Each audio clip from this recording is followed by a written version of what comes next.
Hola, queridos amigos y hermanos. Es un privilegio poder acompañarles una vez más a través de este canal, iniciando un nuevo trimestre con nuevas emociones, nuevas instrucciones, y seguimos estudiando acerca de la vida de Jesús, pero ahora desde la perspectiva del apóstol Juan, el apóstol del amor. Tanto el Evangelio como las cartas son muy favoritas para este servidor. No hay discípulo que pueda describir de una manera formidable el amor de Dios para el hombre manifestado en Cristo a través del apóstol Juan. Espero que podamos disfrutar este trimestre, esta lección, y que no solamente la disfrutemos, sino que saquemos la mejor de las conclusiones y que podamos preparar nuestras vidas para vivir en santidad y encontrarnos con Él muy pronto. Una palabra de oración antes de iniciar nuestro estudio. Nuestro Dios amado que está en los cielos, le agradecemos por el privilegio que nos da de iniciar un nuevo trimestre. Seguimos hablando de su amor eterno por el hombre a través de Jesucristo. La manifestación pura, la esencia pura de su carácter y su personalidad. Mejor representación no pudo enviar usted a la tierra. Mejor muestra de amor no pudo enviar usted a la tierra. En Cristo, nuestro garante, tenemos salvación y vida eterna. Nada más. Nadie puede llegar a usted fuera de Jesucristo. Nadie. No es a través de María, no es a través de ningún apóstol, y no es un sentimentalismo infundido. Su palabra lo menciona. No hay otro nombre debajo del cielo dado a los hombres en quien podamos ser salvos.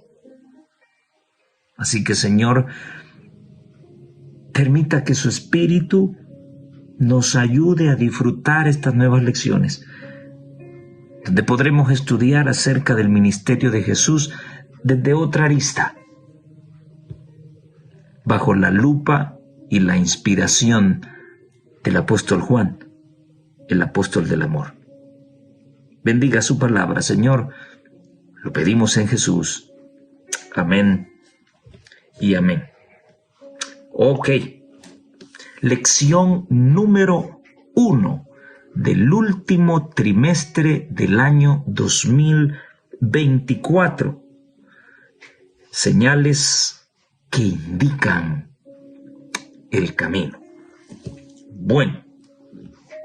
Personalmente pude haber iniciado la lección con Juan 1 y 14. El autor de la lección decidió hacerlo con Juan 20, 30, 31, que prácticamente es la finalización del Evangelio de Juan. Y hay una tremenda realidad aquí. También hizo Jesús muchas otras señales. Muchos otros milagros, muchas otras maravillas, como usted quiera nombrarle, en presencia de sus discípulos, que no están escritas en este libro. Pero estas fueron escritas para que ustedes crean que Jesús es el Cristo, el Hijo de Dios, y para que creyendo tengan vida por medio de Él.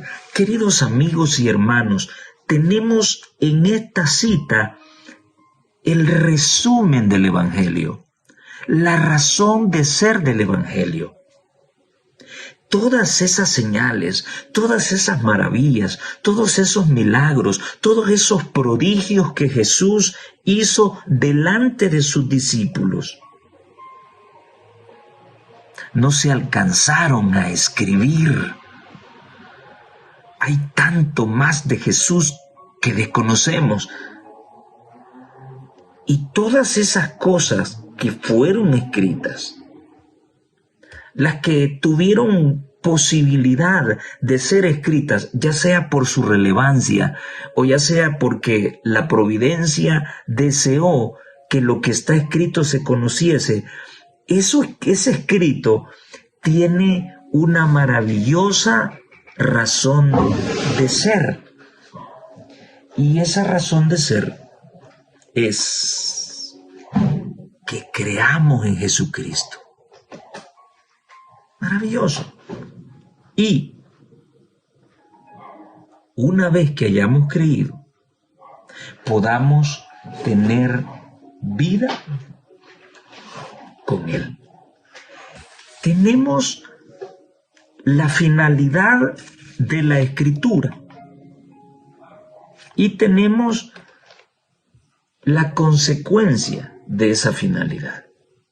El objetivo de que este libro haya sido escrito es para que creamos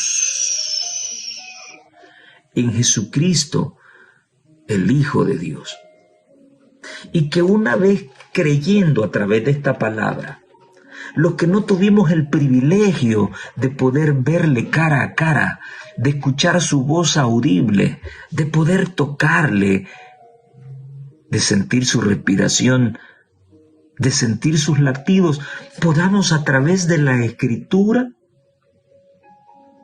tener un pedacito de Él en nuestro ser, de tal manera que creyendo en Él podamos finalmente tener vida para vivir con Él eternamente. ¡Qué maravilloso! Que todo el resumen del Evangelio metido en esta cita.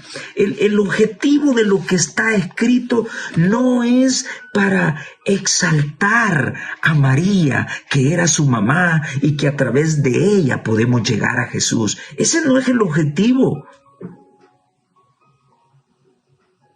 Y recordemos que está hablando el discípulo amado, a quien Jesús mismo en la cruz le encomendó que cuidara a su mamá.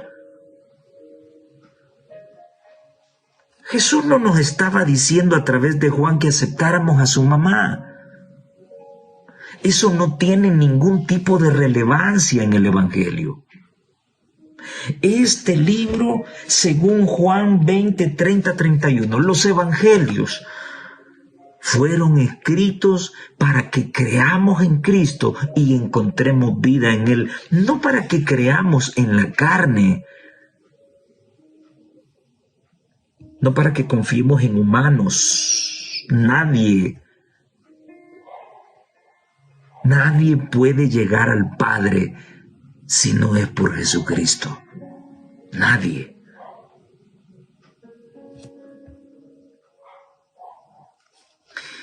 Como legislador, dice la sierva de Dios en A fin de conocerle, la página 40.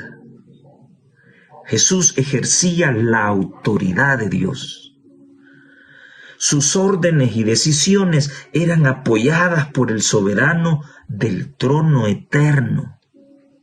Lo que Él dispusiera hacer, el Padre estaba ciegamente de acuerdo, porque Él era la expresión misma de su sustancia. En el principio era el Verbo, y el Verbo era con Dios. Y el Verbo no era un Dios, amigos testigos de Jehová. El Verbo era Dios, Dios mismo. ¿Y quién era el Verbo?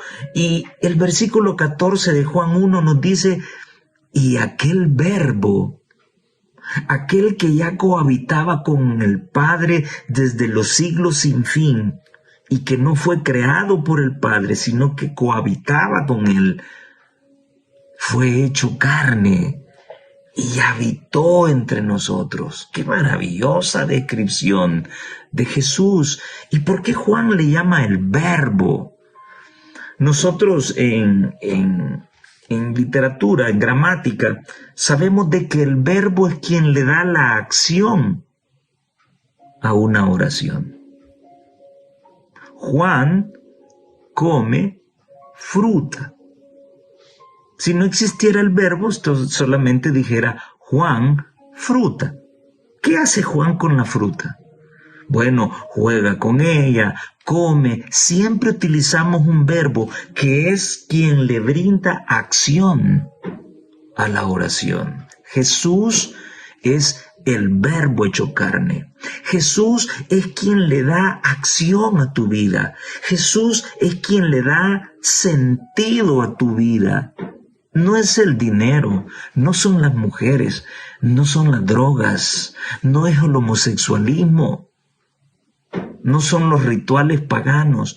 Es Jesucristo el que le da sentido a tu vida. La gloria del Padre era revelada en el Hijo. Cristo puso de manifiesto el carácter del Padre. Estaba tan perfectamente relacionado con Dios, tan completamente imbuido de su luz, que el que había visto al Hijo había visto al Padre. Su voz era como la voz de Dios. Dice: yo soy en el Padre y el Padre en mí.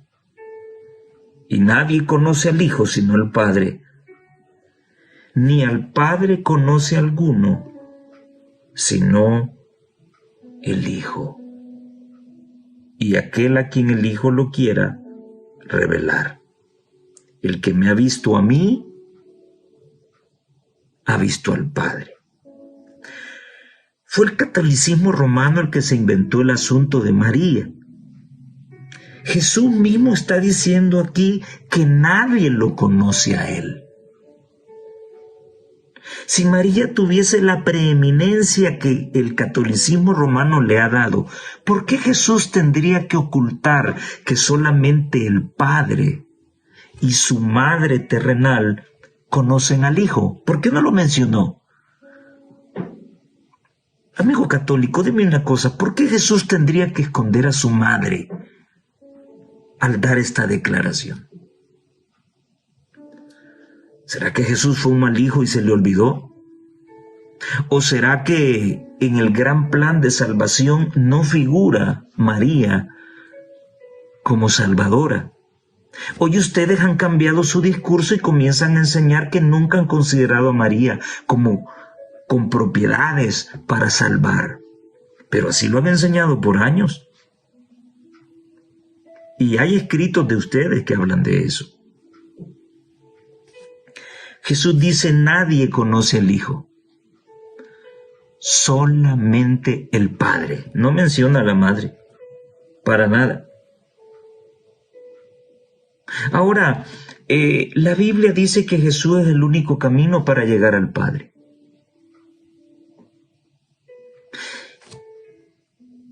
Pero el único camino para llegar a Jesucristo, el catolicismo romano se inventó que era María. El único camino para conocer a Jesús es el Espíritu Santo, porque Él es el que nos convence de pecado.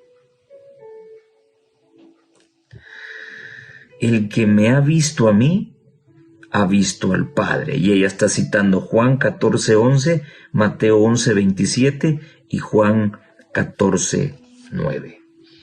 Ahora, qué bonita enseñanza la que tuvimos esta semana, al darnos cuenta que Jesús inicia sus señales, que no está vinculado con escatología, sino con el hecho de hacer prodigios, hacer milagros que beneficiaran a la gente. Jesús conoce mi necesidad. Jesús conoce tu necesidad antes de que se la pidamos. Y esta semana nos hemos dado cuenta, al ver de que Jesús aparece en escena, preguntándole al paralítico de Betesda si quiere ser sano. ¿Quién le dijo a Jesús que ese hombre tenía 38 años de estar enfermo? Muy seguramente era el primer encuentro entre él y el paralítico.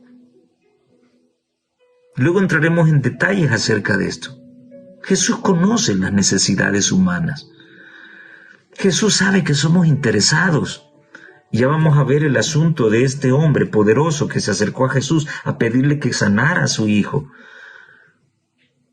No estuvieras aquí si no supieras que yo hago milagros, fue lo que Cristo quiso decirle. Interesante. Ahora Jesús hace su primer milagro en una boda. Qué bonito. Jesús, el gran creador del matrimonio. Sexto día de la creación. Dios creó al hombre. Dios bendijo a la primera pareja. Dios les dio la orden de que se reprodujeran, de que llenaran la tierra y la sojuzgaran. Ahora, en su ministerio, Jesús realiza su primer señal, su primer prodigio, su primer maravilla, su primer milagro en una boda. Lo habían invitado. Y ustedes saben de que el vino se terminó. Un vino que emborracha, un vino fermentado. Jesús, como como lo menciona la sierva del Señor, Jesús no tocó las tinajas donde estaba el agua. Jesús solamente miró. Esto está en Cada Día con Dios, página 364. Cristo no se acercó a los cántaros ni tocó el agua. Simplemente los miró y con solo eso se convirtió en el puro jugo de la vid, claro y purificado. ¿Qué efecto tuvo ese milagro? Sus discípulos creyeron en él, dice el versículo 11. Mediante este milagro, Cristo también dio evidencia de su misericordia y compasión. Manifestó que se preocupaba por las necesidades de los que lo seguían para escuchar sus palabras llenas de conocimiento y sabiduría. Ahora, quiero corregir algo.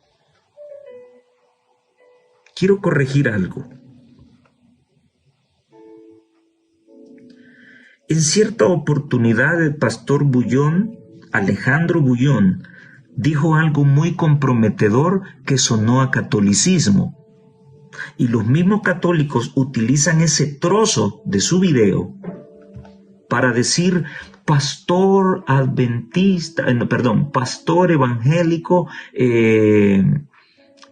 asegura de que María es mediadora. Muy bien. En ese video, Bullón dice: ¿por qué la gente no fue a Jesús directamente? Fue a su madre, quien estaba mediando entre él y la gente. ¡Wow! ¡Qué interesante! ¿Quién era el centro de aquel milagro? ¿La madre y el hijo? ¿Así lo presenta Juan?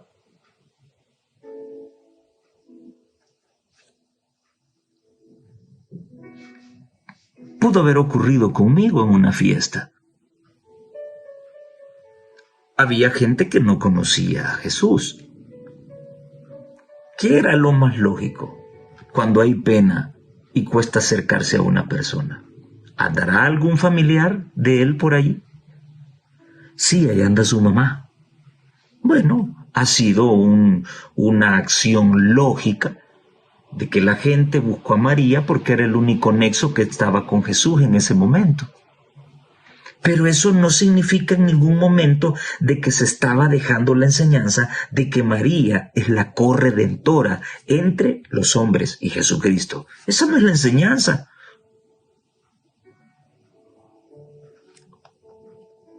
La enseñanza es que Jesús realizó su primer milagro en una boda, exaltando la familia. Y a través de ese milagro hubo una consecuencia. Sus discípulos creyeron en él. Mucha gente comenzó a conocer de Jesús. No hay otro trasfondo en esto. Ahora, en una fiesta siempre se acostumbraba a sacar el buen vino, para que ya la gente medio manuda o borracha, entonces ya cuando se acababa el buen vino, sacaban el vino de mala calidad, pero no lo iban a sentir porque ya estaban borrachos. En esta oportunidad el maestresala prueba el vino, no sabe quién lo ha hecho y le da su visto bueno y dice, bueno, qué extraño esto. Se guardó el mejor vino para el final. ¿En qué consistía el milagro? Jesús convierte el agua en vino sin fermento. Era un vino saludable. Era un vino que no emborrachaba. ¡Qué tremendo mensaje! Tú no necesitas beber alcohol para disfrutar una fiesta, para disfrutar la compañía de tus amigos. Jesús dio un vino no fermentado, riquísimo, que no emborrachaba. Jesús no hizo ese milagro para comprender a los bolos. Muchos toman esto para decir, bueno, si Jesús convirtió el agua en vino, quiere decir que no es malo beber. Momento. Aquel que es puro y santo no iba a dar un líquido corrompido a la gente, cuando su objetivo era salvarla, no perderla. Esa era la finalidad. Su segunda señal ocurrió en Galilea. Una segunda señal que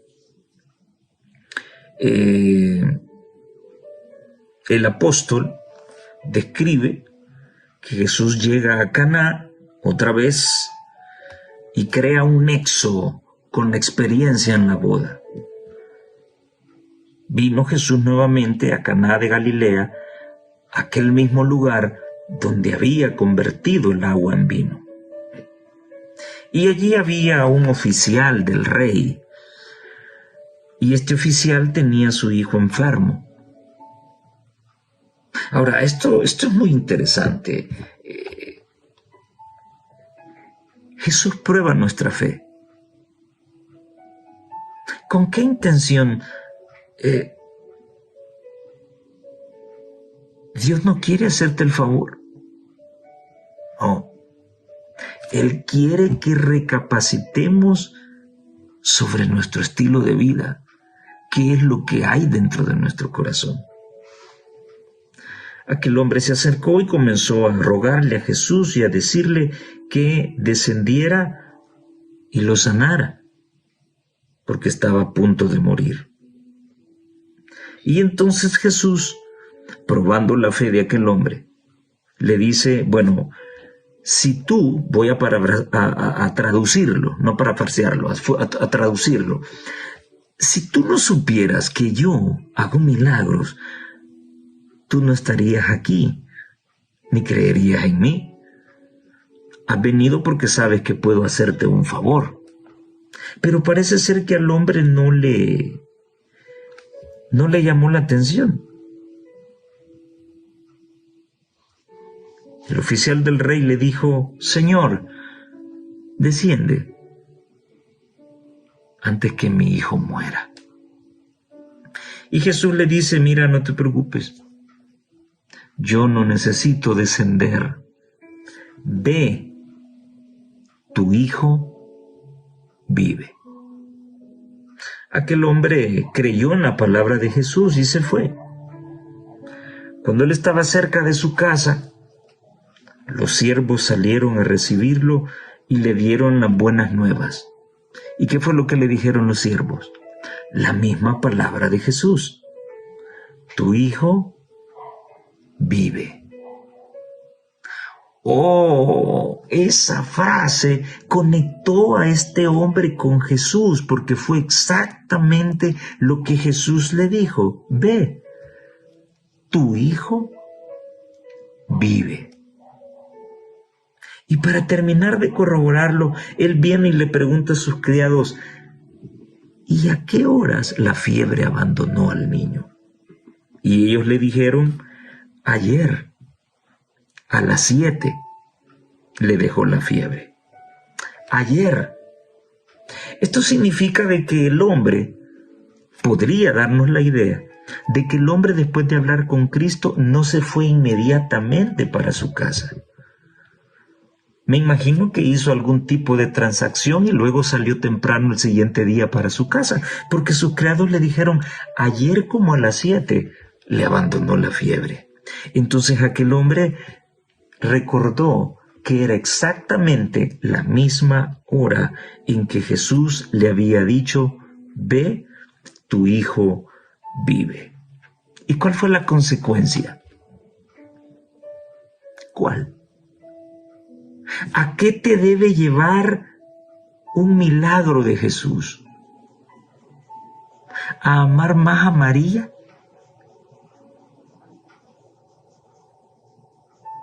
¿A volverte un idólatra?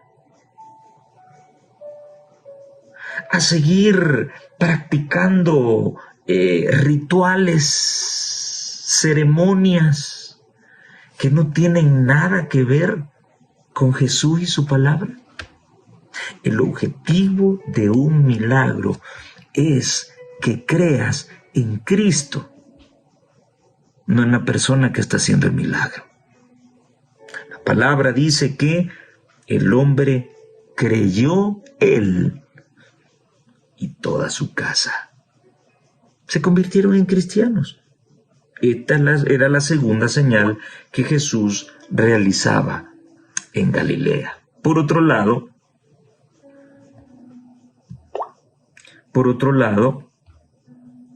vemos a Cristo en otro escenario muy parecido a este, y lo vemos haciendo un milagro. Me encanta tanto esta historia, lo que ocurrió en Betesda. Un paralítico de hacía 38 años. 38 años es mucho tiempo. Es suficiente tiempo para que alguien se olvide de que algún día tuvo piernas. Es suficiente tiempo para haberse acostumbrado y acomodado a la enfermedad. Y es mucho tiempo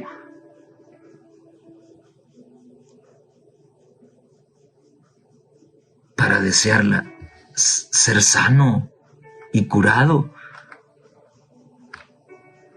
Se está tan acostumbrado a la enfermedad. Sin embargo, aquel hombre conservaba una esperanza.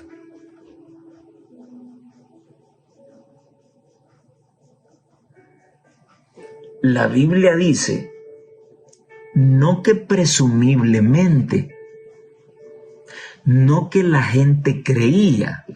Aquí que me disculpe el autor, pero no comparto esa idea con él. La escritura es categórica en decir de que un ángel descendía y movía las aguas. Y si unas cuantas gotas caía en el primero que lograra llegar al estanque, tendría el privilegio de ser sano. No puedo encontrar una conexión de red. Ahora aparece Jesús en escena. Según la palabra presenta el cuadro, pues parece que Jesús anda por ahí. No menciona que hay una gran multitud, ¿no? Jesús aparece y se dirige directamente a aquel hombre.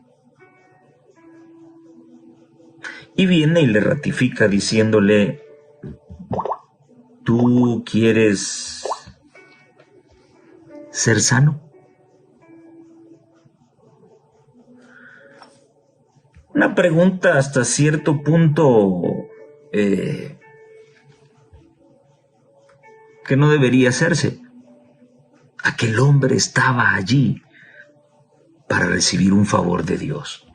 Pero también la respuesta del paralítico es bastante interesante. Yo no tengo quien me lleve al estanque cuando el ángel baja y mueve las alas. Cuando estuve leyendo este tramo, esta conversación entre Cristo y el paralítico, se me vino a la mente la escena que estudiamos el trimestre anterior, o que yo mencioné en el trimestre anterior, cuando Jesús le pregunta a Marta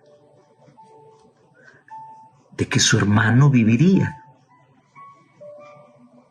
Y ella le dice: sí, Señor, yo sé que vivirá. Él va a resucitar en el día postrero. Y quiero traducir lo que Jesús quiso decirle, porque el mundo católico lo entiende mal. No tienes que esperar hasta el día postrero. Yo te lo voy a resucitar, porque yo soy la resurrección y la vida. Y el que cree en mí, aunque muera, vivirá. Sí, Lázaro se iba a morir después. La Biblia no nos dice si murió de viejito o si le volvió a dar otra enfermedad, pero Lázaro no vive entre nuestros días. Lázaro se volvió a morir. Pero eso no debe tener ninguna importancia en el cristiano. El que cree en Cristo, si le sorprende la muerte, vivirá. Marta tuvo el privilegio aquel momento en que Jesús, el autor de la vida, estaba allí. Y el mensaje era ese: no te preocupes, no tienes que esperar, por lo menos hoy, no tienes que esperar hasta el día postrero. Yo te lo voy a resucitar. Y algo similar siento que pasó en esta historia. Jesús le dice, el paralítico le dice a Jesús: Señor, yo quiero ser sano, pero yo no tengo quien me lleve al estanque, quien me chinee al estanque para estar en el momento justo en que el ángel bate sus alas y mueve las aguas. Quiero traducir lo que Jesús le contestó a aquel hombre después de preguntarle: ¿quieres ser sano?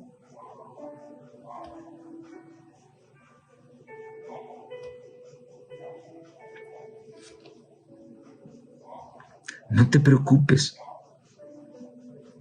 Si no existe alguien que pueda llevarte al estanque, yo te digo a ti: levántate, toma tu lecho y anda. Aquel hombre no cuestionó las palabras de Jesús. El paralítico de Betesda no había usado sus miembros por 38 años, dice la sierva de Dios. Con todo eso, el Señor le dijo: levántate, alza tu camilla y anda. El paralítico, dice la sierva de Dios, le pudo haber dicho: Señor, sáname primero y después obedeceré tu palabra. Pero no. aceptó la palabra de Cristo, creyó que estaba sano e hizo el esfuerzo enseguida. Quiso andar y anduvo. Confió en la palabra de Cristo y Dios le dio el poder y así fue sanado. Ahora esto es para ti y para mí. Tú también eres pecador. Yo también soy pecador. Ni tú ni yo podemos expiar nuestros pecados pasados. No podemos cambiar el corazón y hacerme sano por mi propia cuenta, hacerme santo. Dios promete hacer todo esto por ti y por mí mediante Cristo. Crees en esa promesa, confiesas tus pecados y te entregas a Dios. Quieres servirle. Tan ciertamente como haces esto, Dios cumplirá su palabra contigo. Si crees la promesa, si crees que estás perdonado y limpiado, Dios suple el hecho. Estás sano. Tal como Cristo dio potencia al paralítico para andar cuando el hombre que creyó que había sido sanado. Así es, si lo crees. No aguardes hasta sentir que estás sano, mas di, lo creo. Así es, no porque lo sienta, sino porque Dios lo ha prometido. ¡Qué maravilloso! Esto está en El Camino a Cristo, la página 50 y 51. Ahora, quiero hacer un paréntesis con esto. Hay que tener cuidado porque mucha gente realmente está enferma y dice, yo declaro que estoy sano en Cristo. Sí, pero no cambian su forma de alimentarse. Sí, pero su vida espiritual ya no es la misma. Sigue siendo la misma prácticamente.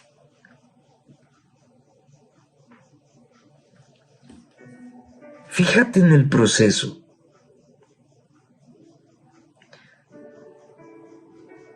Debes creer.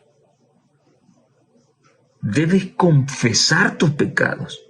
Debes entregarte a Dios. Debes tener el deseo intenso de servirle. Si seguimos ese proceso de 4 peldaños, ella dice que Dios cumplirá su palabra. No debo sentirme sano. No, debo creer que he sido sanado porque Él lo prometió. Qué maravilloso esto. Nada hay imposible para Dios. Pero ten cuidado con aquellos que te dicen que no debes hacer nada. Momento, sí tengo que hacer algo. Debo creer. Dios no me obliga a creer. Ni el diablo me obliga a no creer. El milagro estimula el hecho de que creas. El milagro te demuestra cuán poderoso es Dios. Tú y yo decidimos si creemos o no. Sigue siendo una decisión.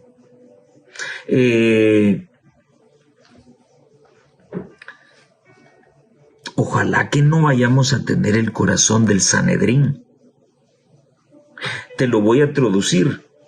No vayamos a tener el corazón de la dirigencia de aquel tiempo.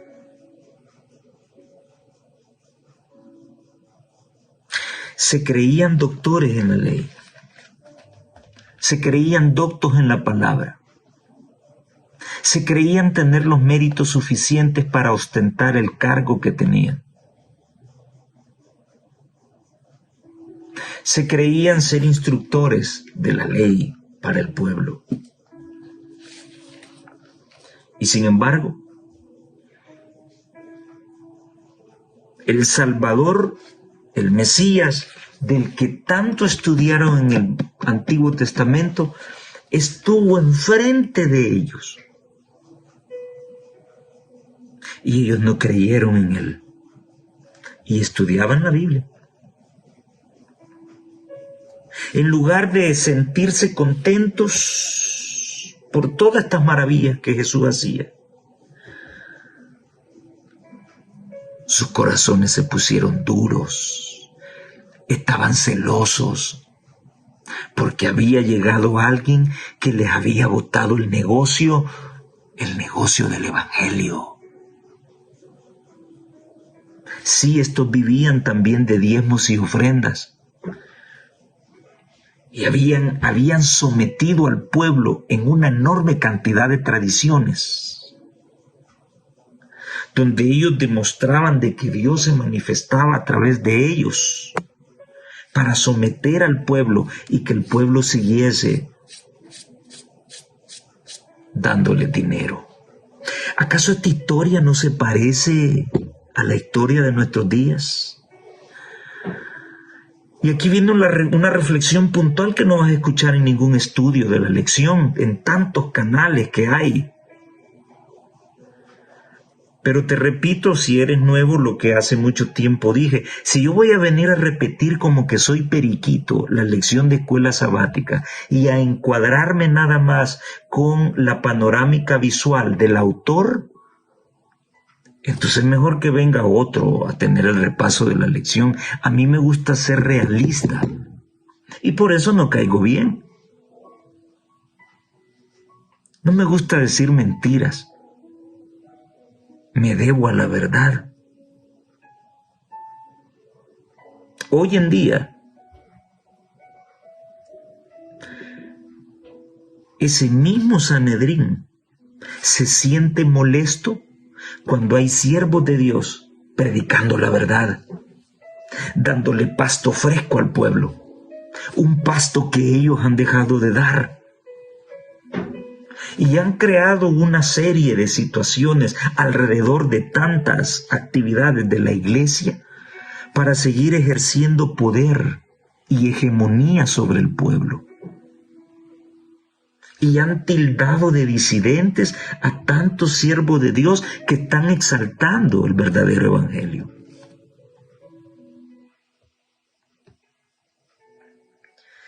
Si tan consagrado se creía el Sanedrín en la antigüedad, ¿por qué había tanto pecado entre el pueblo? ¿Por qué eran tan malos? Tan malos hasta llegar al grado de ver a alguien herido y no tomarle importancia. ¿Acaso no ocurre eso en nuestros tiempos? Ya no importa la vida espiritual saludable de la juventud de la iglesia. Ya no importan los matrimonios. Todo descansa en un seminario de 2 días. Eso es todo. Todo descansa en una semana de la familia. Eso es todo. Los adventistas del séptimo día somos especialistas en no darle consecución a los buenos planes.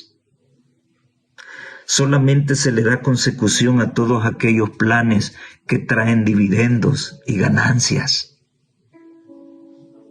Pero la creación de orfanatos, la creación de centros de rehabilitación para drogadictos, la creación de escuelas permanentes para ancianos, todas esas situaciones que no crean rentabilidad, no tienen importancia para el Sanedrín moderno. Hay un tremendo grado de insensibilidad y esta gente hablaba de Dios, pero eran duros de corazón.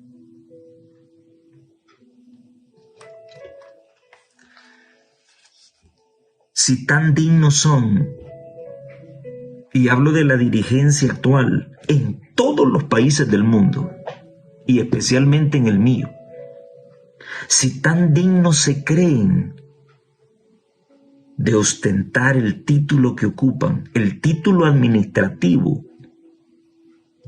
¿Por qué hay tanto pecado dentro de la iglesia hoy día? Y voy con cuidado mencionar esto, hacer un señalamiento, porque vienen las amenazas de desfraternización. Yo lo vuelvo a ratificar, jamás le he tenido miedo a una desfraternización. Y lo que observo lo diré, y lo bueno lo aplaudiré. Pero si tan dignos se creen de ostentar un puesto, ¿por qué hay tanto pecado en la iglesia? ¿Por qué hay tanta mundanalidad en la iglesia? ¿Por qué hay tanto consorcio con Roma?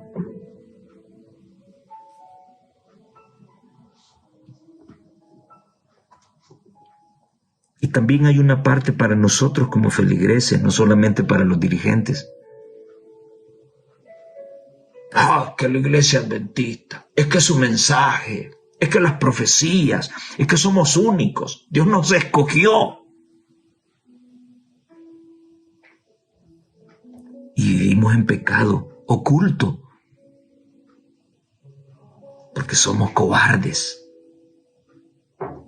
Hemos llegado al punto de tenerle miedo a la junta de iglesia que a Dios. Terrible. El Sanedrín y la gente, siguiendo a sus líderes de corazón duro, en lugar de estar optimistas y felices, porque aquel que había sido anunciado en las profecías estaba entre ellos haciéndole bienes, estaban molestos. Y por eso le perseguían. Y en la lección aprendimos también de que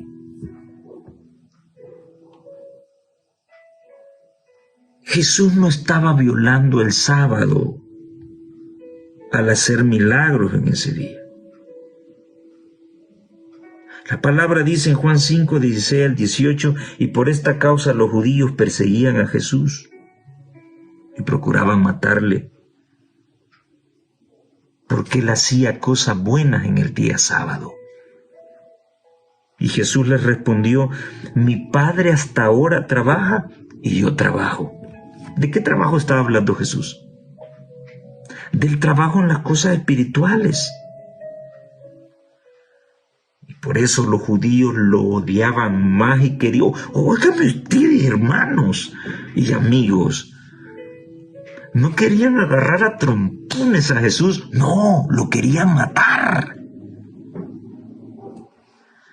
Si esto existió en el corazón del Sanedrín en aquel tiempo, ¿tú crees que no habrá pasado ya por la mente de nuestros dirigentes desaparecer a muchos que les botan el negocio o les botamos el negocio?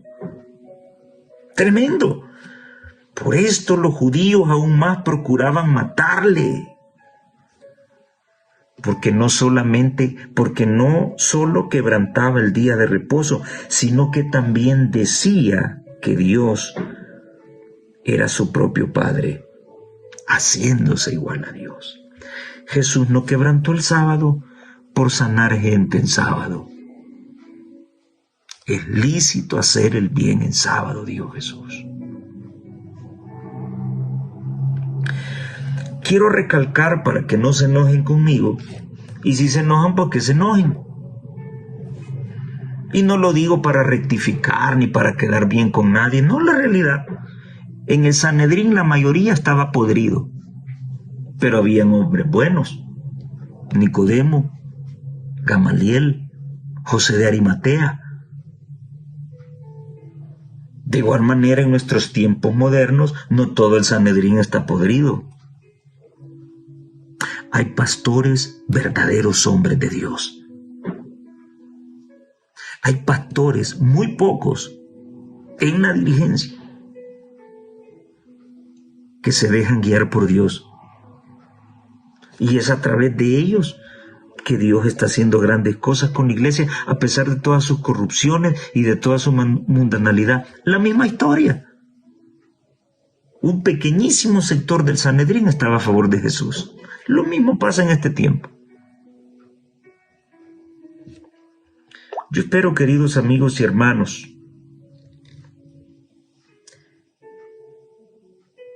que a través de esta lección de este trimestre, venimos hablando de Jesús desde el trimestre anterior. Ojalá que terminemos por entender qué es lo que Dios quiere de nosotros. Tú, amigo pastor, que has sido llamado al ministerio, ojalá que conociendo a Jesús a través de esta lección te haga más responsable. Visites más seguido a todas las iglesias de tu distrito. Que no solamente llegas a la iglesia por los diezmos y las ofrendas, sino que llegues también a preguntar por tus ovejas, para saber cómo están, para saber si no les falta nada. Sí hay ministros adventistas que lo hacen. Y esos pastorcitos los vemos allá en el campo. Otros son cómodos. Ojalá que muchos, mientras se engordan con la lana de la oveja, se den cuenta de que a quien se deben, a su maestro y señor, no holgazaneaba, no tenía la gran barriga, porque era un Cristo que hacía obra misionera, que caminaba, que no pedía carro para visitar X pueblo. Donde quiera que fuera, Jesús tenía sus sandalias puestas. Y no era obeso, no era un Elí. Ojalá, hermano, hermana, que al conocer a Jesús a través de esta lección, podamos llenar nuestros templos los días de culto, no solo el sábado. En lugar de ver televisión, en lugar de estar viendo el teléfono, podamos apartar un tiempo para estar en la iglesia. Porque yo lo digo, yo no soy nadie, no soy nadie. Por lo menos dentro de la iglesia no soy nadie. Afuera soy un académico, pero dentro de la iglesia no soy nadie, ni me creo nada. Pero considero, la lógica me obliga a pensar y a considerar que Jesús sí es alguien. Y Jesús merece lo mejor de mi adoración. Jesús merece lo mejor de mi servicio. Jesús merece lo mejor de mi fuerza. Lo mejor de mis años de juventud. Jesús lo merece. Piénsalo, medítalo, y ojalá que juntos podamos tener ese cambio de vida y que nuestras iglesias sean diferentes, nuestra forma de adorar sea diferente y que prediquemos por amor a nuestro prójimo. El Señor te bendiga. Nos vemos en la próxima.